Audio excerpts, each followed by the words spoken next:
tadi dia bisa menjawab berapa yang benar, kemudian kita berapa kali kita melakukan tebakan. Oke, terus kemudian kekuatan otot tangan ya, tadi keluhannya pasien sampai di tangan. Yang pertama kita perintahkan dulu untuk pemeriksaan gerak dasar. Aktif. Ibu saya perintahkan untuk coba tangannya digerakkan ke atas sampai sini, saya contohkan dulu. Oke, digerakkan seperti ini. Ya, sampai full sampai atas secara aktif. Coba. Bisa dong.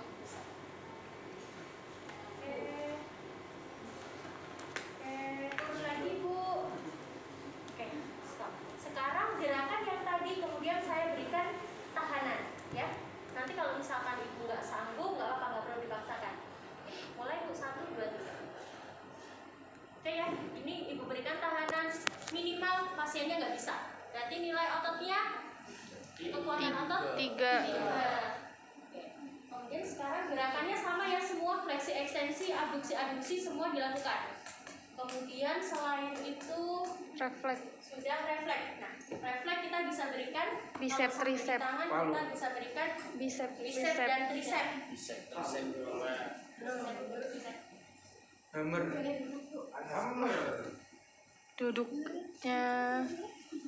Duduknya Mbak Sintua, bangunnya CEO.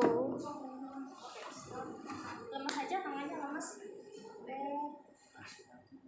Saya akan melakukan ketukan nanti di area lengan atas ibu di sini ya. Nanti silahkan mengikuti saja gerakannya ya, tidak perlu dilawan.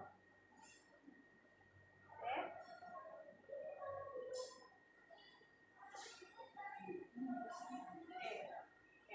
Ya. Kalau pada pasien miastenia agak besar Bu, miastenia grafis itu biasanya memang tidak terjadi gangguan refleks ya.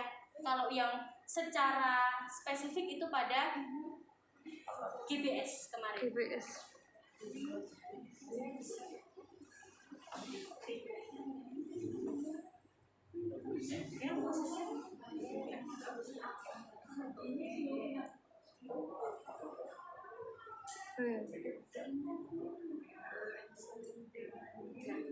Ada gerakan kelihatan? Kelihatan. Oke, terus sudah normal ya Bu. Terus kemudian data analisis nggak kita lakukan? Nggak. Keluhannya hanya sampai di lengan. Kemudian pemeriksaan keseimbangan boleh kita lakukan. Bu, berdiri Bu, tolong Bu. Oke, agak maju lagi. Nah, kakinya dibuka selebar bahu. Terlalu lebar Bu. Nah, oke. Kemudian fisioterapis akan memberikan dorongan ke pasien. Kanan kiri. Ya, dorongan.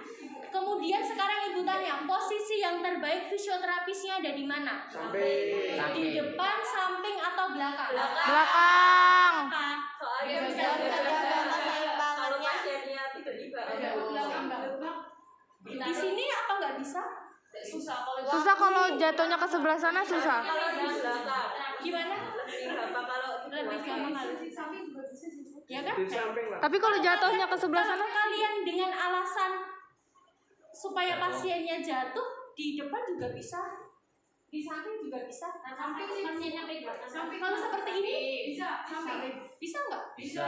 Coba diubah jadi samping. Samping. belakang aja, belakang. Jawabannya di belakang. Tapi alasannya salah. Ya, alasannya bukan karena untuk jagani pasien, enggak. Tapi tadi ibu sampaikan bahwa kita akan memberikan dorongan ke pasien. Kalau kita di posisi samping ataupun di depan pasien, pasien akan bisa menebak kita mau dorong kemana. Ya, sedangkan keseimbangan itu faktor salah satunya adalah visual. Dengan melihat dia akan bisa ancang-ancang. Ya. Jadi ketika kita posisi di belakang, pasien nggak akan tahu kita mau dorong kemana, ke samping kah, ke depan kah, ke belakang kah. Jadi hasil pemeriksaannya lebih Akurat. valid. Gitu ya. Oke, paham? Paham.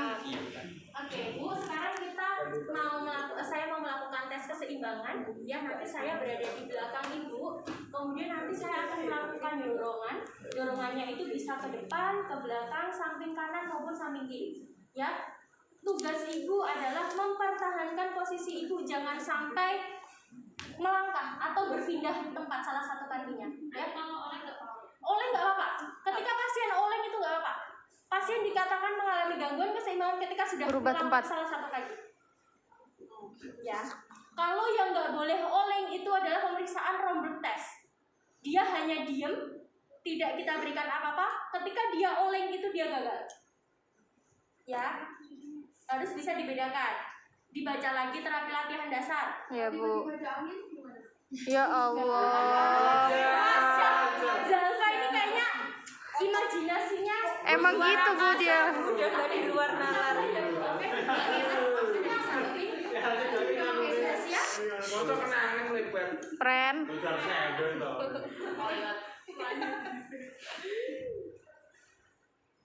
Iya. Ambrus ini gitu ya.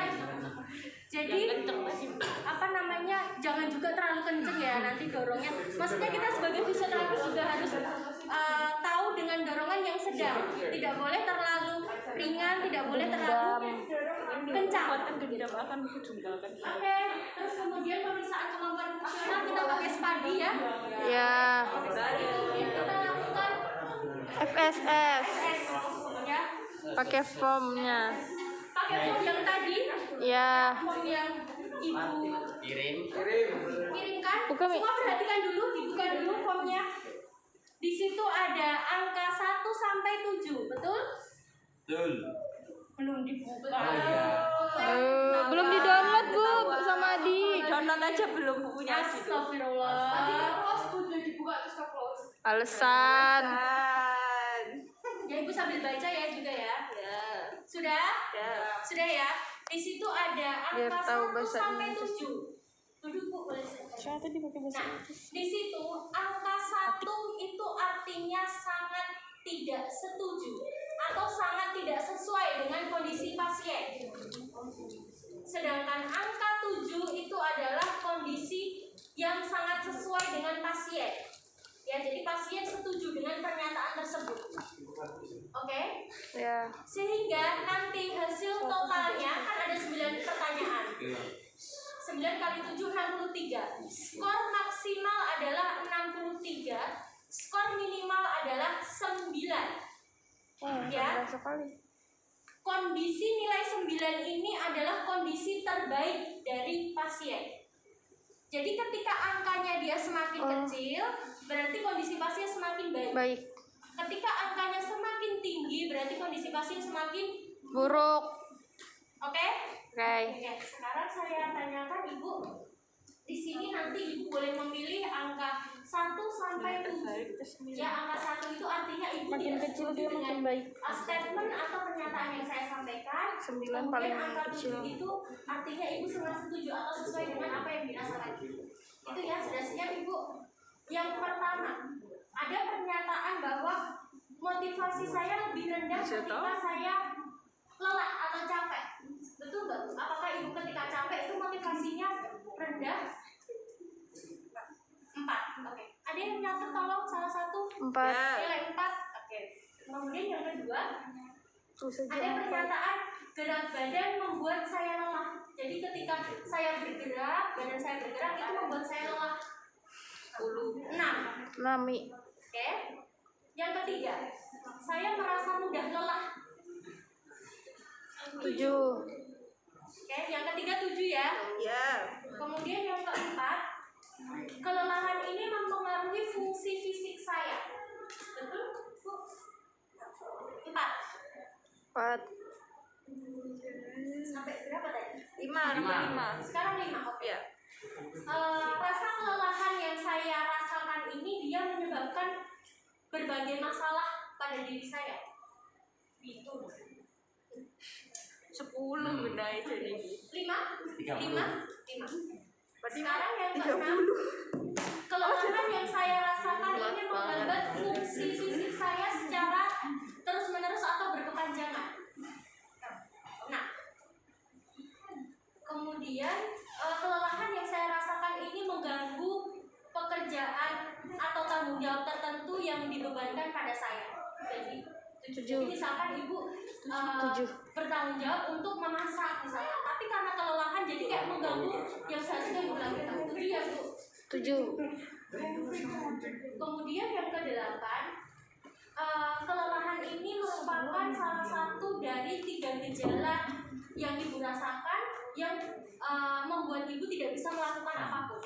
Jadi kan mungkin ibu merasakan ada kelelahan tadi, kemudian ada kelemahan, kemudian yang satu lagi mungkin kelemahan, terus kemudian mudah capek gitu ya. Nah ini salah satu gangguan. 6.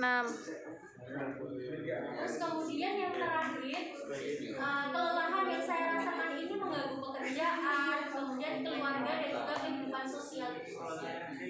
Oke, itu ya. Total. Totalnya